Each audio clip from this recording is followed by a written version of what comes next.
The hotel shuttle dropped Marcy off at the Ambassador Hotel. The elegant hotel was one of the best in the city with impeccable service. A bellboy loaded her bags on a cart, gave her a small stub receipt, and welcomed her to the hotel. A doorman tipped his hat in welcome and opened the large, impressive brass door for Marcy, with the bellboy following a respectable distance behind. Marcy ambled towards the front desk while casually looking around to see if Rick was waiting for her, as she had requested in her letter. While she saw a few people relaxing in the comfortable, upholstered lobby chairs and sofas that were arranged throughout the spacious lobby, she didn't see her loving husband anywhere. She was a bit apprehensive about how Rick would behave towards her when they finally reconnected, as he was quite angry with her on the phone when he spoke to her while she was in Trey's bed in Colombia several weeks before.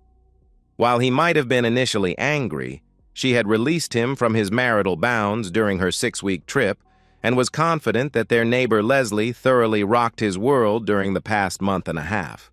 Leslie and her husband were swingers, and Leslie had an undeniable allure that turned heads wherever she went. Marcy often saw men in the neighborhood openly gawk at Leslie when she passed by. Leslie also made it abundantly clear that she wanted Rick in a most carnal way. Marcy hoped that Rick enjoyed the 6-week hiatus from their marriage, but he didn't want to continue having intimacy with Leslie, as Marcy planned on terminating their mutual hall passes now that she was home. She was certain that rekindling her love with Rick would be overly complicated if another woman, especially one as hot as Leslie, was involved. Marcy felt bad when she realized that she hadn't actually spoken to Rick since the angry phone call she received while in bed with Trey at the hotel in Colombia. The team had been quite busy during the day with many surgeries scheduled during the day. She felt sorry for the poor people of South America who traveled from far away to receive treatment from skilled U.S. doctors. On the few days that the team had time to sightsee, and Marcy and Trey weren't shacked up in bed, she had taken some pictures of some sights, including a tour of Mount Montserrat, and texted some of the better photos to Rick with texts about what they were doing and seeing. She was a bit miffed that Rick never bothered to even acknowledge her messages. Maybe he was still hurt. Marcy, however, was confident that Rick loved her completely. While it may take a while to salve his wounds, Marcy knew that they would eventually find their way together and have an even stronger marriage as they entered the next chapter of their lives as empty nesters. She fully intended for them to stay together for the rest of their lives. Experiencing another man for the past 6 weeks certainly helped Marcy better appreciate her strong and loyal husband. While Trey was indeed a good lover in a technical way, always seeming to test her boundaries, she found that there was simply no love between the two of them. Once their affair was out in the open, she found Trey's arrogance and rudeness to be a turn-off rather than the turn-on she originally experienced. Trey was demanding in bed and seemed to enjoy demeaning her, especially after he knew that Rick had learned of their affair. Trey coerced her into doing things that she never did for Rick, and the more debased, the more of a charge Trey experienced. Trey also enjoyed verbally mocking Rick and her marriage to him, making her answer questions like, "Who do you like more, mine or that tiny one that your husband has?" Under Trey's pressure, she uttered words that she didn't fully believe. At first, such comments revved her motor, but over time they irritated her and simply angered her off. When she asked Trey to stop with the verbal disrespect, he seemed to enjoy making even more comments and taking them to even worse levels of disdain, making it sound like Rick was a wimpy, humiliated husband who would be happy to serve Trey as some sort of sexual servant.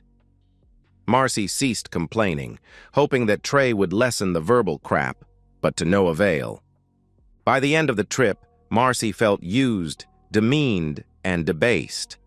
Waiting for their flight at the Bogota airport, Marcy told Trey that she was ending their affair as she was going to rededicate herself to Rick and her marriage. Trey just shrugged like he could have cared less and said, "You were a damn good woman, but I was getting tired of our fling, so I think splitting up is definitely for the best. Enjoy your humiliated husband." He even traded seats with Penny so that he wouldn't have to sit next to Marcy on the long flight home. Marcy didn't know how she was so enamored by Trey for such a long time. Now, She saw him as just a narcissistic jerk. She was quite relieved that she wouldn't have to sit next to him on the plane ride home. Instead, she sat next to Penny on the trip back.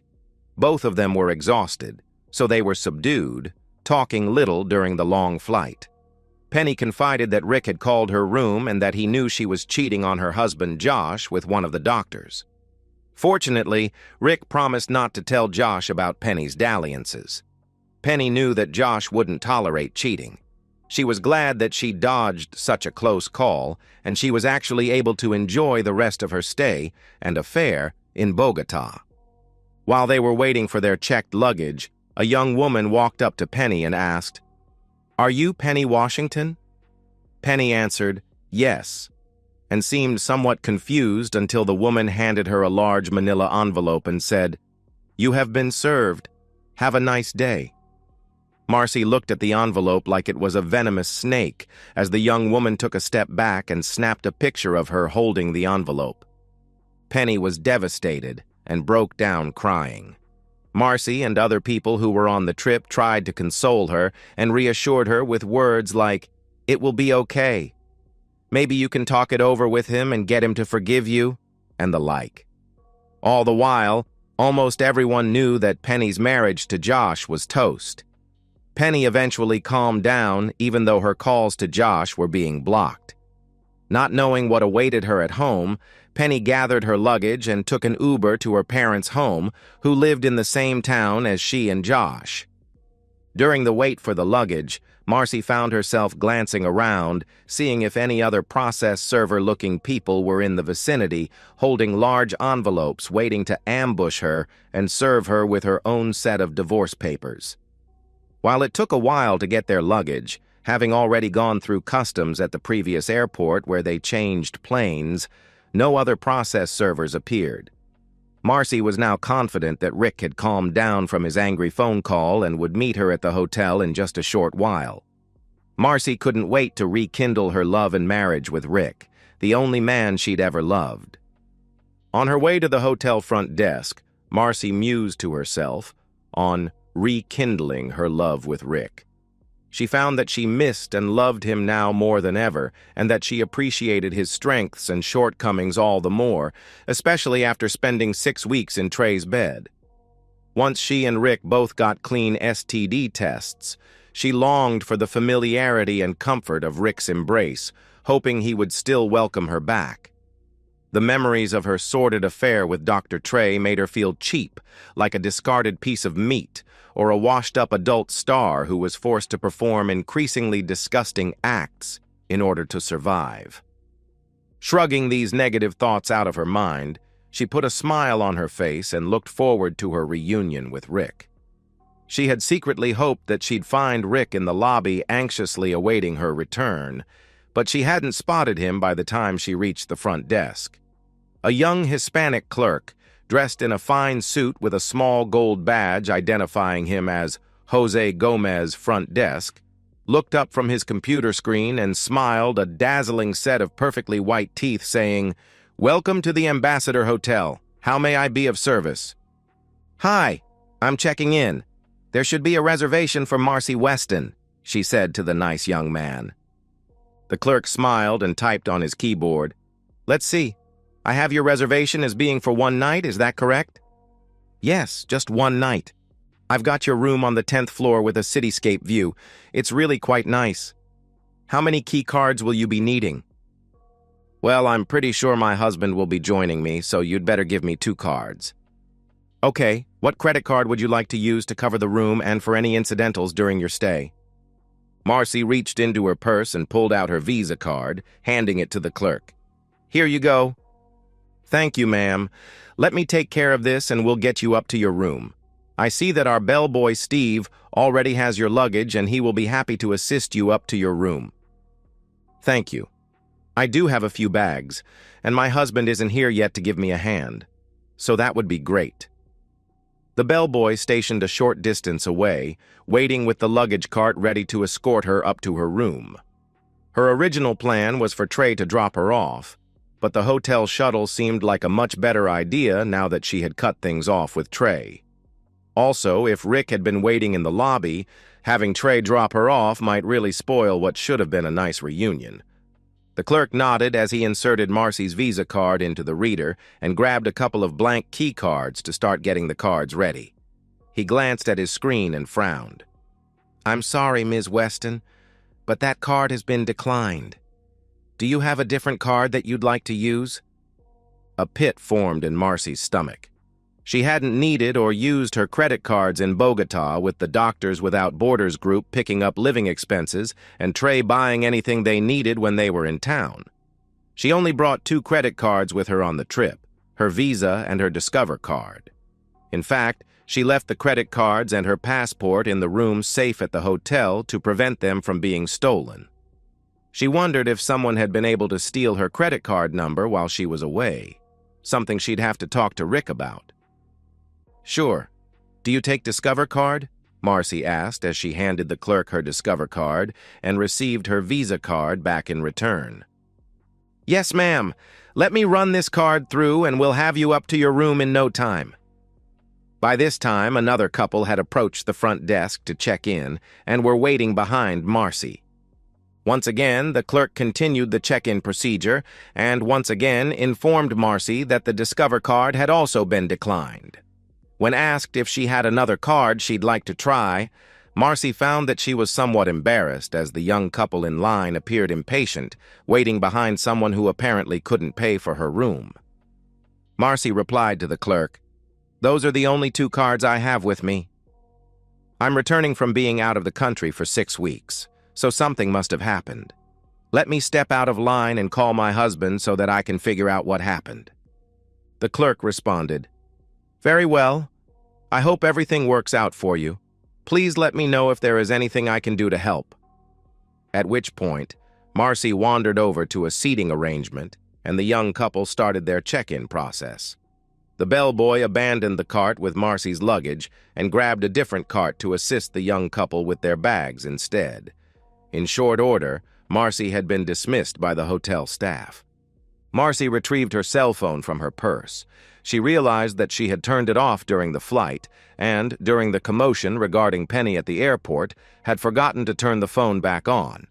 She turned the phone on and entered her passcode once prompted, figuring she had likely missed many messages from Rick and others during her flight.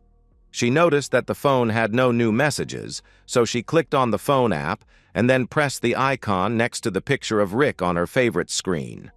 She noted that Trey also had a place on her favorites screen. She vowed to delete Trey's entry right after she talked to Rick.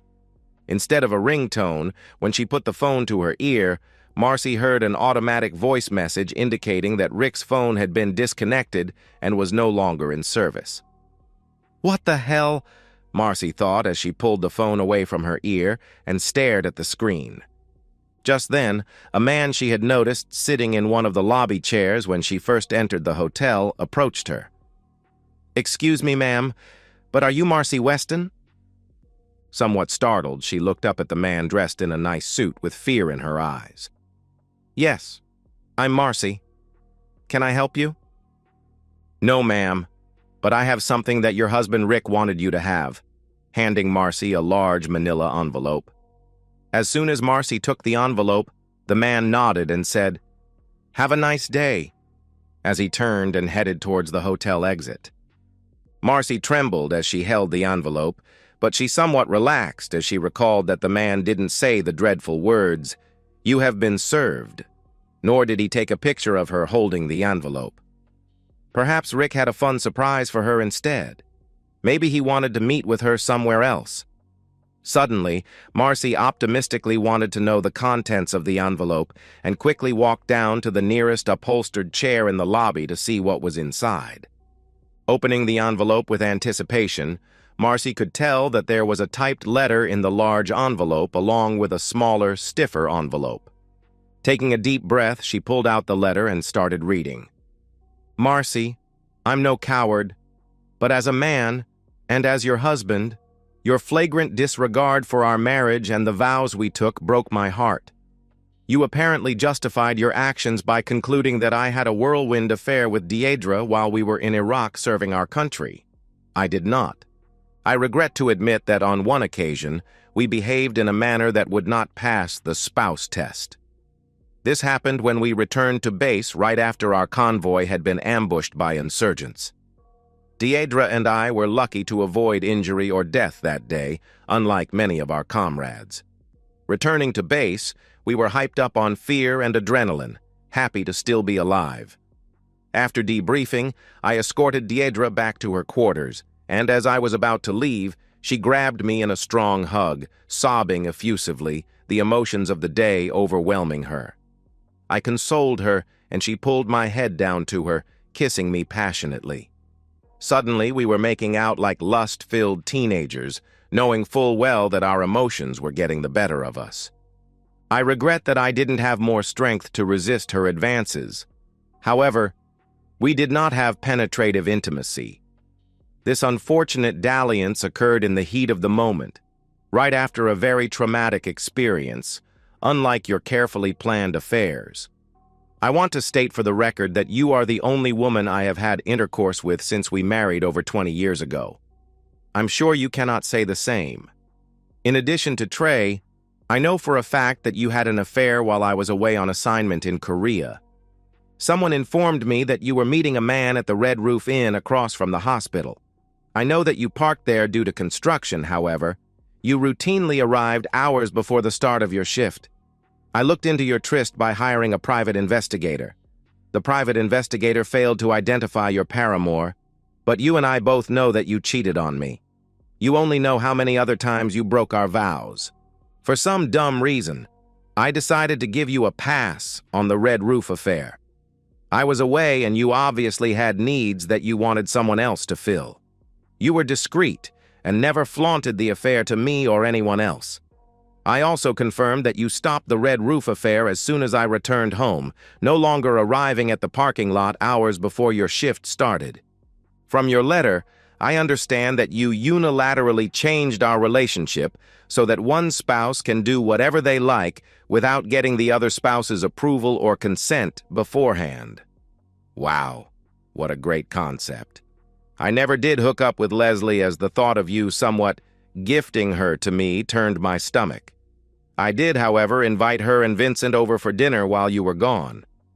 What a surprise to learn from Leslie that you had already been having an affair with Dr. Trey and wanted us to join in the swinger lifestyle. Also, you should know that Leslie thought you had told me about your activities and that she was upset to learn that you did not talk to me beforehand. She and Vincent both said that cheating was not part of the open marriage lifestyle.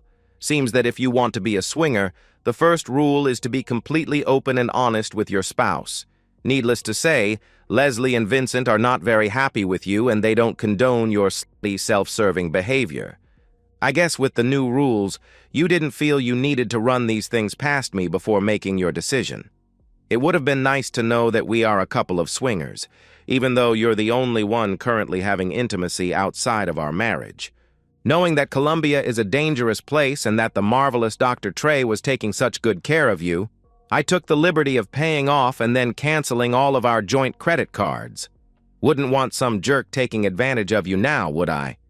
Remember several years ago when we met with the estate planning attorney for help with our wills and other documents? I had almost forgotten that she also prepared a durable power of attorneys for each of us that we both signed. After having our little chat while you were in Trey's hotel room, I decided to change my life insurance beneficiaries from you to the kids. I found the POAs when I was rummaging through our files. Guess what? The POAs were still in effect and worked like a charm.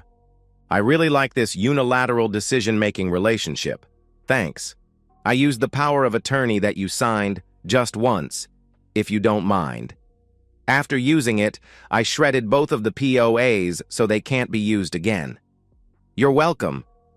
You see, I needed the POA to sell our house and automobiles since they were jointly owned by the two of us. Don't worry, I upheld my fiduciary obligations and got decent prices on your behalf. Remember that young couple, Rod and Emily Wellman, that loved our house and were interested in it because they were running out of room for their growing family? Guess what? They own and live in our old home now. They couldn't be happier.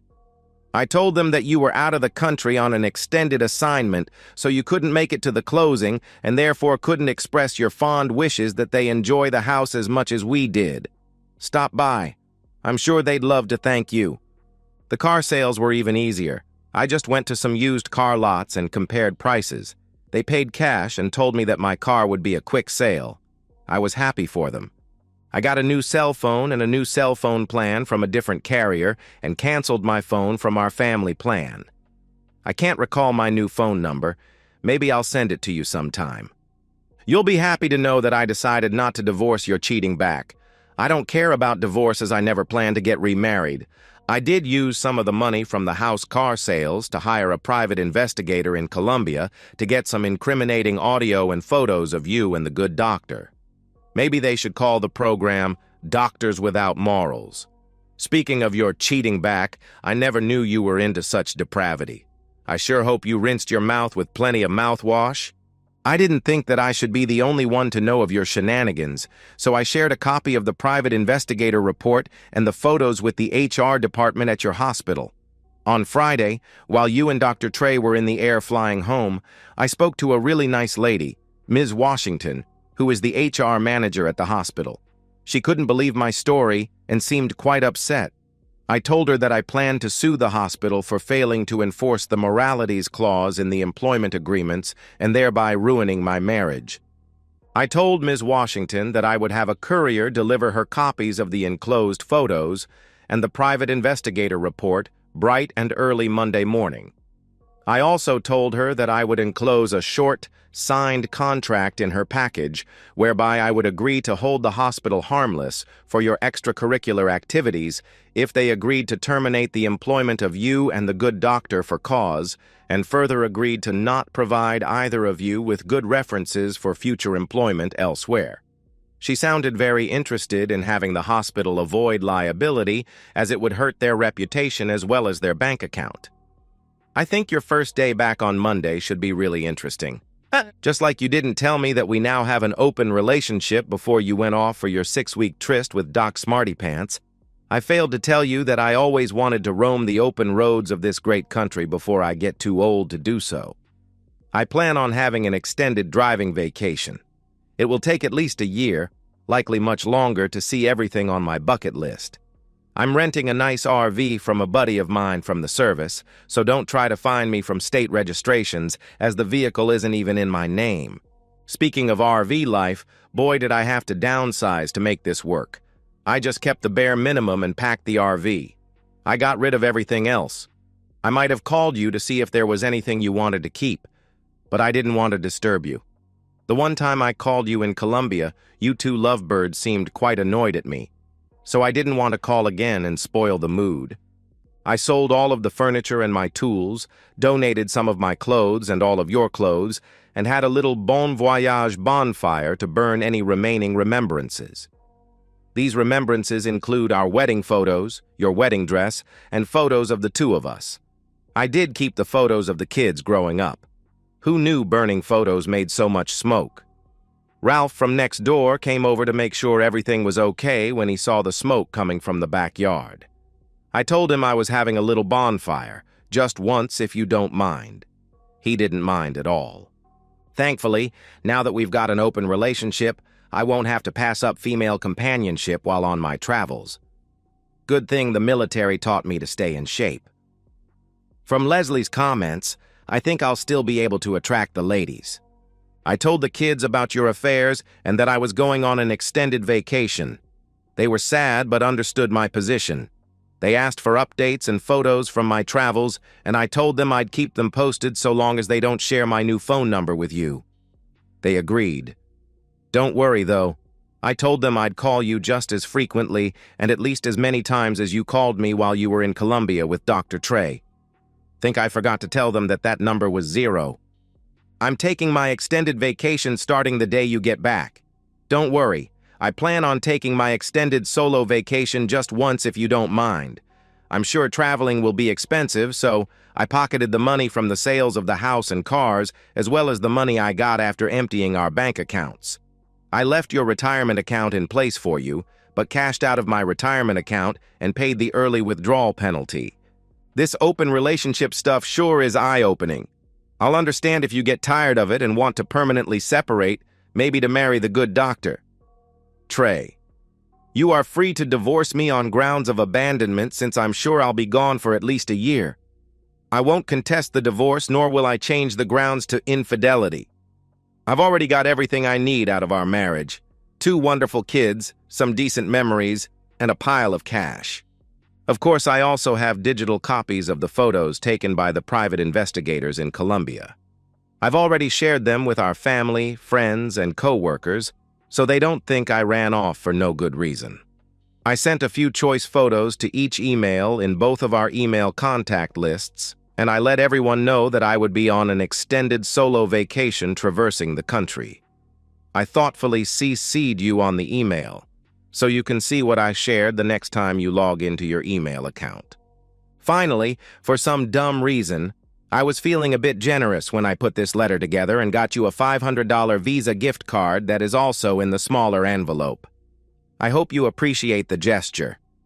This letter is likely the last correspondence you'll receive from me, so I'm giving it to you just once if you don't mind. And so, we've reached the end of today's story. Was it what you expected, or did it take a twist you didn't see coming? I'm curious to hear your thoughts. Share them in the comments below, and let's get a conversation going. If this story kept you hooked, make sure to hit that like button. And if you're new here or just haven't subscribed yet, now's the perfect time to join our community. I bring you fresh, captivating stories every day, so click that subscribe button and turn on notifications so you never miss out. Thanks for watching, and I'll see you in the next one.